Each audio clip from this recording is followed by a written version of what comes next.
Hello guys, welcome back to our channel. Episode ആരംഭിക്കുമ്പോൾ കാണിക്കുന്നത് ഗായത്രി വില്ലയാണ്.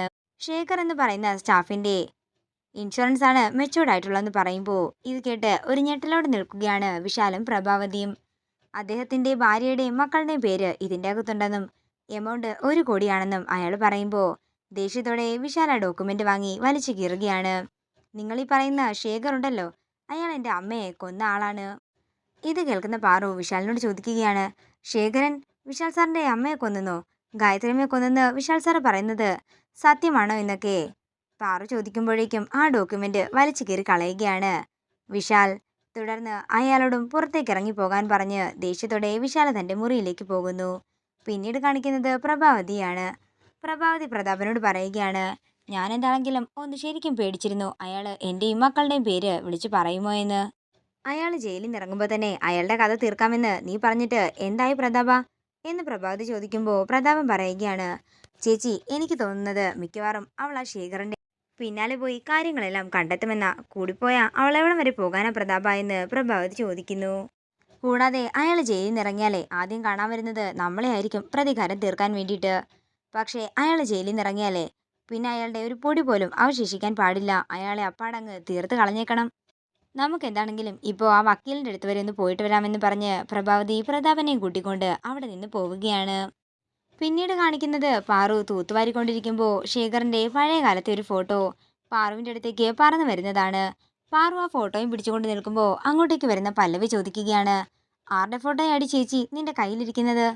അറിയില്ല പല്ലവി, വിശാൽ സാറ് എന്തൊക്കെ പേപ്പർ എടുത്തപ്പോൾ താഴെ വീണതാന്ന് തോന്നുന്നു.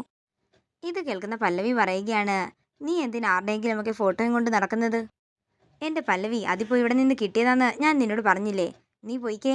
ഞാൻ പോകാനോ? ഞാൻ എന്താണെങ്കിലും ഇപ്പോഴെങ്ങും പോകാനേ പോകുന്നില്ലെന്ന് പറഞ്ഞ് പല്ലവി അവിടെ നിന്ന് പോകുന്നു. പിന്നീട് കാണിക്കുന്നത് വിശാലിൻ്റെ മുറിയാണ്.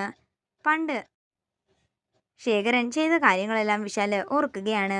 അമ്മയ്ക്ക് എങ്ങനെ ഇങ്ങനെ പാവമാകാൻ സാധിച്ചതെന്ന് വിശാല് ഗായത്രിയുടെ ഫോട്ടോയിലേക്ക് നോക്കി ചോദിക്കുകയാണ്. അമ്മ എനിക്ക് മാത്രം എന്താ ദർശനം തരാത്തതെന്ന് വിശാല് ചോദിക്കുമ്പോൾ അങ്ങോട്ടേക്ക് വരുന്ന ജാസ്മിൻ പറയുകയാണ്, ഞാൻ അപ്പോഴേ പറഞ്ഞില്ലേ പാർവതി കള്ളിയാണെന്ന്. ഇത് കേൾക്കുന്ന വിശാല് ദേഷ്യത്തോടെ ജാസ്മിനോട് പറയുകയാണ്, എൻ്റെ ഭാര്യ കള്ളിയാണെന്നെങ്ങാനും പറഞ്ഞാലുണ്ടല്ലോ, എൻ്റെ ഭാര്യ പാർവതിയെക്കുറിച്ച് ഇനിയും നീ എന്തെങ്കിലും വേണ്ടാത്തത് പറഞ്ഞാലേ നീ എൻ്റെ കയ്യിൽ നിന്ന് നല്ലോണം മേടിക്കുമെന്ന് വിശാല് പറയുന്നു. നീ എന്തിനാ ഇവിടെ നിൽക്കുന്നതെന്നൊക്കെ എനിക്ക് നന്നായി തന്നെ അറിയാം, പക്ഷേ അതൊന്നും നടക്കാനേ പോകുന്നില്ല. ജാസ്മിൻ എന്തുദ്ദേശത്തോടു കൂടിയാണോ ഈ വീട്ടിലേക്ക് കാലെടുത്ത് വെച്ചത്, ആ ഉദ്ദേശം ജാസ്മിൻ ഏത് വിധേനയും നടത്തിയിരിക്കും. വിശാൽ എന്താണെങ്കിലും അത് കണ്ടോളാൻ ജാസ്മിൻ പറയുന്നു. വിശാല് പാർവതി ഉപേക്ഷിക്കാൻ ഇനി അധികം നാളില്ല കണ്ടോളാൻ പറഞ്ഞുകൊണ്ട് ജാസ്മിൻ അവിടെ നിന്ന് പോകുമ്പോൾ ദേഷ്യത്തോടെ നിൽക്കുകയാണ് വിശാൽ.